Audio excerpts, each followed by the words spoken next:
Hello, જય શ્રી કૃષ્ણ. મારી ચેનલમાં તમારું સ્વાગત છે. આજે આપણે બનાવીશું સોફ્ટ અને જાળીદાર ખમણ ઇડલી. 1 વાટકી ચણાનો લોટ, 1 વાટકી સોજી, મીઠું સ્વાદ અનુસાર, લીંબુ એડ કરીશું,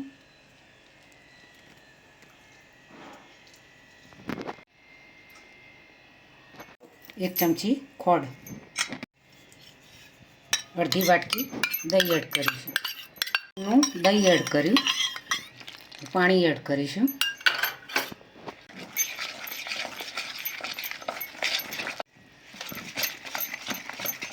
મિક્સ કરી દઈશું ખીરું બરાબર.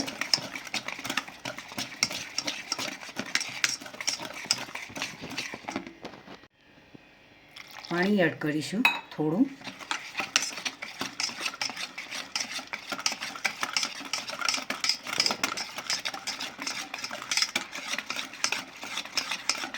ખમણ ઇડલી બનાવવાની છે. સરસ એવું ટેસ્ટી ખમણ ઇડલી બનાવીશું.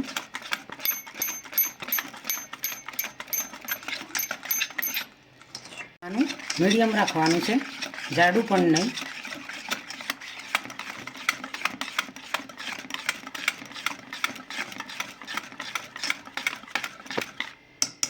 હવે 15 મિનિટ સુધી રવા દઈશું.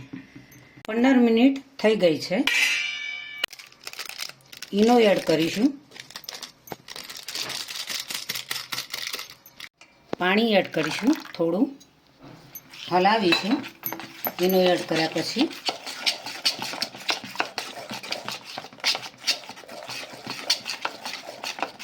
સરસ એવું ફૂલવા લાગશે ખીરું.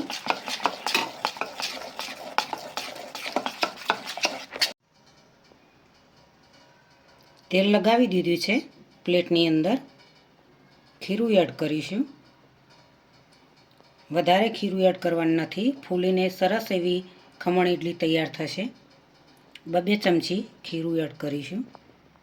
છે હવે પ્લેટ અંદર રાખીશું.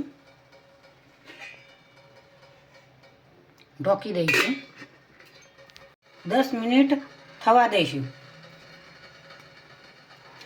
આ રીતે ખૂબ જ એવી મુલાયમ અને ટેસ્ટી ખમણ ઇડલી બની છે. તમે જોઈ શકો છો કેટલી સોફ્ટ બની છે. આ પણ એ રીતે તૈયાર થઈ ગઈ છે.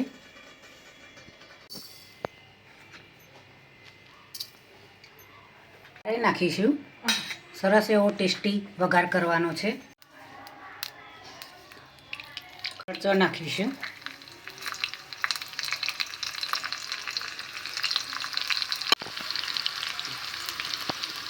લીંબુ પાણી રેડીશું.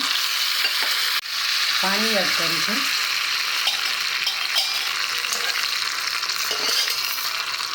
ખોળ એડ કરીશું.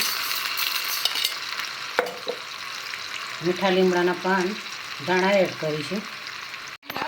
ખોળ ઓગળી જાય ત્યાં સુધી હલાવતા રહેવાનું છે. વધારે ગરમ કરવાનો નથી.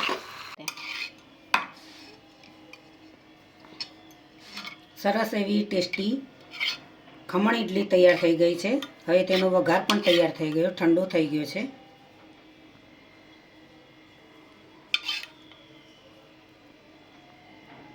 કોપરાનું છીણ એડ કરીશું.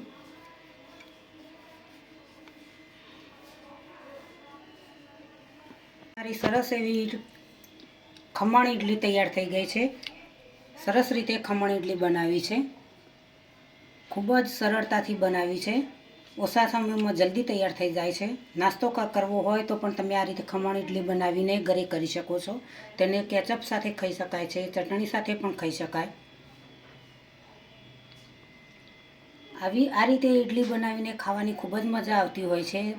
નાનાથી મોટાઓને દરેકને ખમણ ઇડલી ખૂબ જ ભાવતી હોય છે. તો મિત્રો, આજની રેસીપી તમને જરૂરથી મારી ગમી હશે. મારી રેસીપીને તમારા મિત્રો અને સ્નેહીજનો સુધી પહોંચતી કરજો. મારી ચેનલને સબસ્ક્રાઈબ કરજો. મારા વિડીયોને લાઈક કરજો, શેર કરજો, બને તો કમેન્ટ કરજો. ચલો મળીશું નવી રેસીપી સાથે. બાય.